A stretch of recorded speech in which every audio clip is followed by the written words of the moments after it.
नेपाल की संसद को चलते हुए देखिए।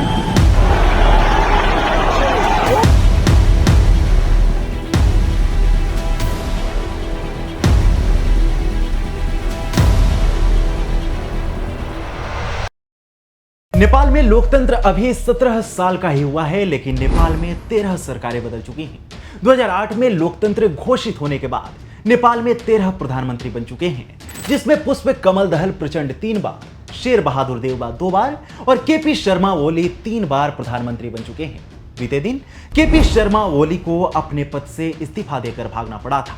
नेपाल के लोग 239 साल राजशाही व्यवस्था के अंतर्गत रहे और 2006 से शुरू हुए संघर्ष के बाद 2008 में यहां लोकतंत्र की स्थापना हुई, लेकिन अब मामला फिर से उल्टा नजर आने लगा है। नेपाल में कई दफा लोकतंत्र की तुलना राजशाही व्यवस्था से हुई, यानी जो भी शासन में आया वो अघोषित रूप से राजा बनकर शासन करता रहा। जमीनी स्तर पर लोगों के जीवन में कुछ खास बदलाव नहीं आया। लोग समय समय पर सरकारों के खिलाफ विरोध प्रदर्शन करते रहे। पिछले साल भी नेपाल में राजशाही वापस लाने की मांग को लेकर प्रदर्शन देखने को मिले थे। इसके अलावा केपी शर्मा ओली की सरकार पर भ्रष्टाचार और घोटाले के तमाम आरोप लगे। 2021 में 54,600 करोड़ का गिरी बंधु भूमि स्वैप घोटाला, 2023 में 13,600 करोड़ का ओरिएंटल कोऑपरेटिव घोटाला और 2024 में 69,600 करोड़ का कोऑपरेटिव घोटाले ने लोगों को सड़कों पर उतरने पर मजबूर कर दिया।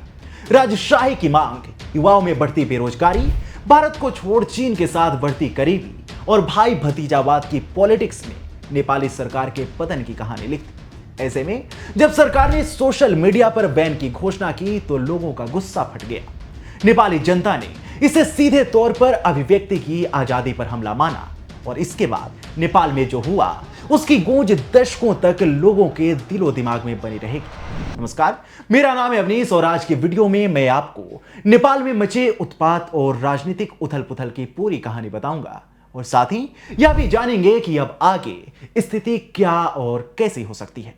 नेपाल के लोगों का मानना है कि नेपाल के 3 नेता ओली, प्रचंड और देउबा आपस में सत्ता की कुर्सी बांटते रहते हैं। यह बात काफी हद तक सही भी नजर आती है, क्योंकि नेपाल में लोकतंत्र स्थापित होने के बाद जो 13 प्रधानमंत्री बने हैं उनमें 8 बार ये 3 नेता केपी शर्मा ओली, शेर बहादुर देउबा और कमल दहल प्रचंड ही प्रधानमंत्री बने हैं और हर बार इन नेपाल को स्थिर सरकार देने में नाकाम साबित हुए हैं। मौजूदा समय में नेपाल में मचे हंगामों की मुख्य वजह सोशल मीडिया पर बैन नहीं है। सोशल मीडिया पर बैन की घोषणा ने पहले से ही सरकार के खिलाफ भरे हुए लोगों को भड़काने का काम किया। नेपाल की मौजूदा अस्थिरता का सबसे बड़ा कारण है भ्रष्टाचार, जो देश की अर्थव्यवस्था और सामाजिक ढांचे की रीढ़ तोड़ रहा है। पोखरा एयरपोर्ट घोटाला, टेलीकॉम घोटाले और सरकारी संसाधनों का दुरुपयोग जैसे मामलों ने जनता का गुस्सा भड़का दिया है। पिछले 17 सालों में नेपाल में 13 प्रधानमंत्री बन चुके हैं और हर सरकार पर भ्रष्टाचार के आरोप लगे हैं।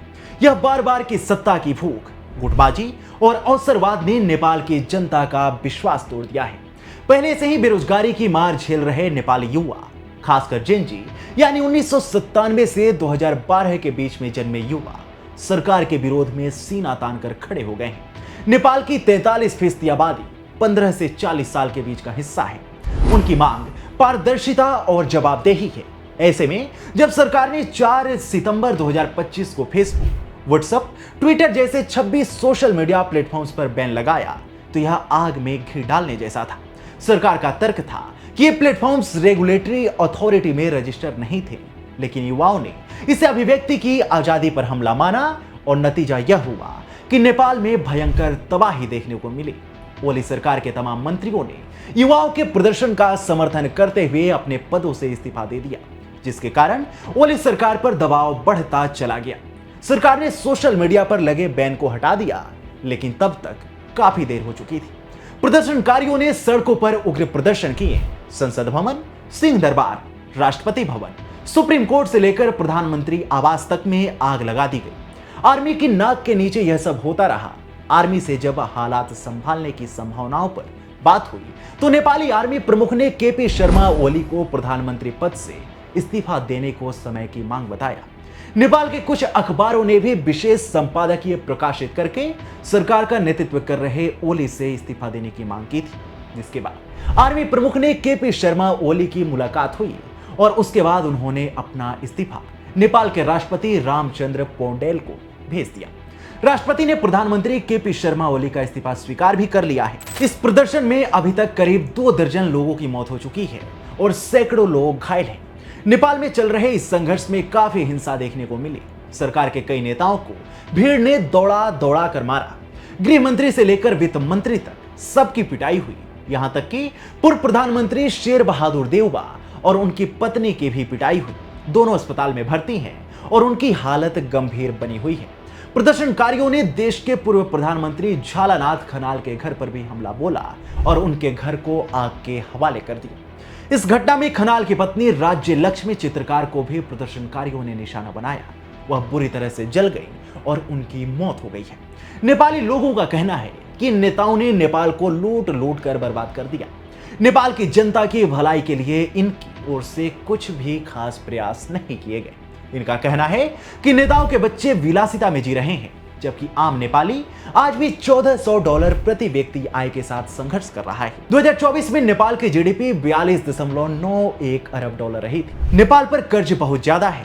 जुलाई 2023 में नेपाल पर 24 लाख करोड़ रुपए का कर्ज था, जो फरवरी 2024 तक बढ़कर 26 लाख करोड़ हो गया। अब यह कर्ज नेपाल की जीडीपी का 45.77% है। इसका मतलब यह है कि नेपाल अपनी कमाई से ज्यादा उधारी पर टिक गया है और इसका सीधा असर नेपाल की जनता के पॉकेट पर दिख रहा है। यानी राजशाही के बाद लोकतंत्र की स्थापना से लोगों को जो उम्मीदें थी वो अब लगभग पूरी तरह से खत्म हो चुकी है। नेपाल में राजशाही की मांग पिछले कई वर्षों से जोर पकड़ रही है। ध्यान देने वाली बात है कि नेपाल में राजशाही की मांग कोई नई बात नहीं है, लेकिन हाल के महीनों में यह और तेज हो गई है। मार्च 2025 में राजशाही समर्थकों ने काठमांडू में हिंसक प्रदर्शन किए, जिसमें 2 लोगों की मौत हो गई थी और 100 से अधिक लोग घायल हो गए थे। पूर्व राजा ज्ञानेंद्र शाह, जिन्हें 2008 में सत्ता से हटाया गया था, अब वो फिर से सक्रिय दिख रहे हैं।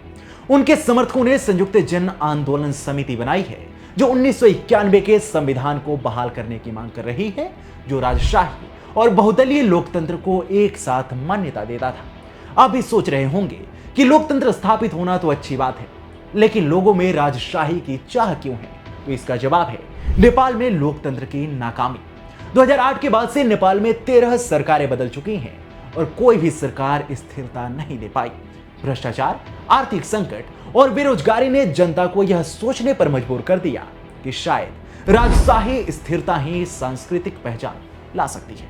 खासकर हिंदू राष्ट्र की मांग करने वाले समूह राजशाही को एक प्रतीक के रूप में देखते हैं, क्योंकि शाह वंश को हिंदू धर्म से जोड़ा जाता है। हालांकि यह नॉस्टैल्जिया भी थोड़ा भ्रामक ही है। राजशाही के दौर में भी नेपाल में भ्रष्टाचार और दमन की शिकायतें थी। साल 2001 में राजमहल हत्याकांड में राजा वीरेंद्र और उनका परिवार मारा गया था। इसने शाह वंश की छवि को धक्का पहुंचाया। फिर भी कुछ लोग मानते हैं कि जब लोकतंत्र बार बार विफल हो रहा हो तो राजा एक एकजुट करने वाली ताकत हो सकता है। वहीं दूसरी ओर प्रदर्शनकारी काठमांडू मेट्रोपॉलिटन सिटी के मेयर बालेंद्र शाह को नेपाल की कमान सौंपने की मांग कर रहे हैं। बालेंद्र शाह शुरुआत में नेपाल के अंडरग्राउंड हिप हॉप जगत में एक रैपर और गीतकार के रूप में सक्रिय थे। अपने संगीत में वह हमेशा भ्रष्टाचार और असमानता जैसे मुद्दों को उठाते थे। समर्थकों की इच्छा और राजनीति में अपनी बढ़ती दिलचस्पी के कारण उन्होंने नेपाल की राजनीति में आने का फैसला किया और 2022 में काठमांडू मेयर के चुनाव में स्वतंत्र रूप से जीत हासिल कर इतिहास रच दिया। इस सोशल मीडिया पर काफी सक्रिय हैं और जेनजी आंदोलन का इन्होंने खुलकर समर्थन किया था, लेकिन इस सड़क पर नहीं उतरे। जब मंगलवार दोपहर बाद प्रधानमंत्री के पद से केपी ओली ने इस्तीफा दे दिया तो बालेंद्र शाह ने सोशल मीडिया पर अपनी एक पोस्ट में लिखा, मैंने पहले ही स्पष्ट कर दिया था, यह जेनजी का आंदोलन है। प्रिय जेनजी, आपके हत्यारे ने इस्तीफा दे दिया है। अब संयम रखने की जरूरत है। देश की संपत्ति का नुकसान हमारी संपत्ति का नुकसान है। अब आपकी पीढ़ी देश का नेतृत्व करेगी, इसके लिए तैयार रहिए। सेना प्रमुख के साथ वार्ता के लिए तैयार रहिए, लेकिन याद रखिए वार्ता से पहले संसद का विघटन जरूरी है। अब ज्यादातर प्रदर्शनकारी इन्हें ही नेपाल की कमान सौंपे जाने की मांग कर रहे हैं। नेपाल में मचे इस तबाही के पीछे वैश्विक शक्तियों का भी हाथ बताया जा रहा है। नेपाल की भौगोलिक स्थिति इसे भू राजनीति का अखाड़ा बनाती है। भारत और चीन दोनों ही नेपाल के पड़ोसी देश हैं और नेपाल में अपने प्रभाव को बढ़ाने की कोशिश करते हैं। भारत के साथ नेपाल के सांस्कृतिक और ऐतिहासिक रिश्ते गहरे हैं, लेकिन हाल के वर्षों में नेपाल में चीन का प्रभाव भी बढ़ा है। चीन ने अपने बेल्ट एंड रोड इनिशिएटिव यानी BRI के तहत नेपाल में भारी निवेश किया है। पोखरा एयरपोर्ट और अन्य इंफ्रास्ट्रक्चर प्रोजेक्ट्स में भी चीन का काफी निवेश है, लेकिन चीन के साथ बढ़ती करीबी और इन प्रोजेक्ट्स पर भ्रष्टाचार के आरोपों ने नेपाल की जनता में असंतोष बढ़ाया है। कुछ विश्लेषकों का मानना है कि राजशाही की मांग को बढ़ावा देने में बाहरी ताकतों का हाथ हो सकता है, ताकि नेपाल में अस्थिरता बनी रहे और क्षेत्रीय शक्ति संतुलन प्रभावित हो। भारत के लिए यह चिंता का विषय है, क्योंकि नेपाल की सीमा पर अस्थिरता सीधे तौर पर भारत की सुरक्षा को प्रभावित करती है। हाल ही में भारत नेपाल सीमा पर सशस्त्र सीमा बल ने चौकसी बढ़ाई है, जो इस तनाव का संकेत है। नेपाल की मौजूदा स्थिति को भारत के अन्य पड़ोसी देशों जैसे बांग्लादेश, श्रीलंका, म्यांमार और मालदीव के हालात से जोड़कर देखा जा रहा है। बांग्लादेश में 2024 में शेख हसीना की सरकार के खिलाफ हिंसक प्रदर्शन हुए, जिसके बाद उनकी सरकार गिर गई। श्रीलंका में 2022 में आर्थिक संकट ने सरकार को उखाड़ फेंका।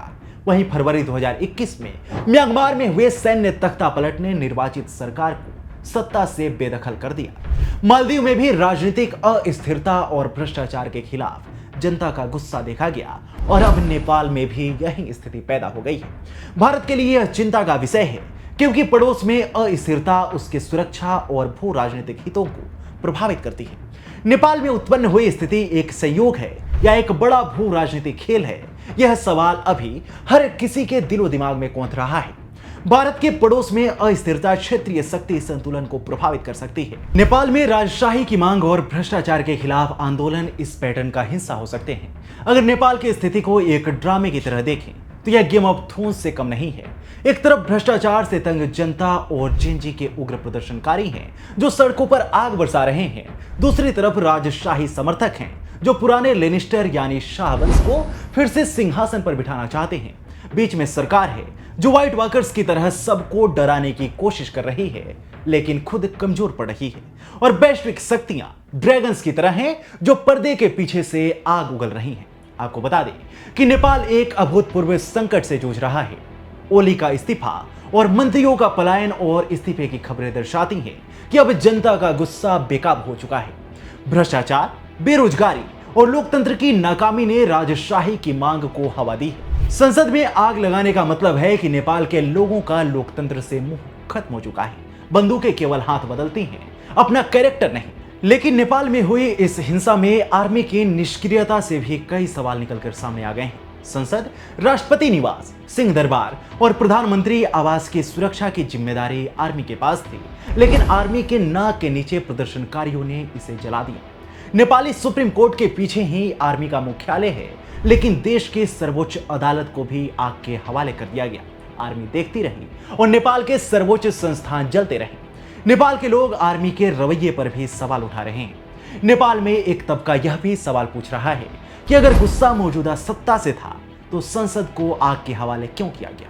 क्या जो नई व्यवस्था अब आएगी उसे संसद की जरूरत नहीं होगी? विश्लेषक यह मान रहे हैं कि थोड़े समय बाद चीजें और स्पष्ट हो पाएंगी कि अब आगे क्या होगा। क्या नेपाल में नई सरकार का गठन होगा, या नेपाल में फिर से चुनाव कराए जाएंगे, या नेपाल में राजशाही का आगमन होगा, या सैन्य शासन चलेगा? इन सारे सवालों के जवाब भविष्य के गर्भ में छिपे हुए हैं। नेपाल की मौजूदा स्थिति को लेकर आप क्या सोचते हैं, हमें कमेंट सेक्शन में जरूर बताएं। साथ ही वीडियो को लाइक करें और चैनल को सब्सक्राइब करें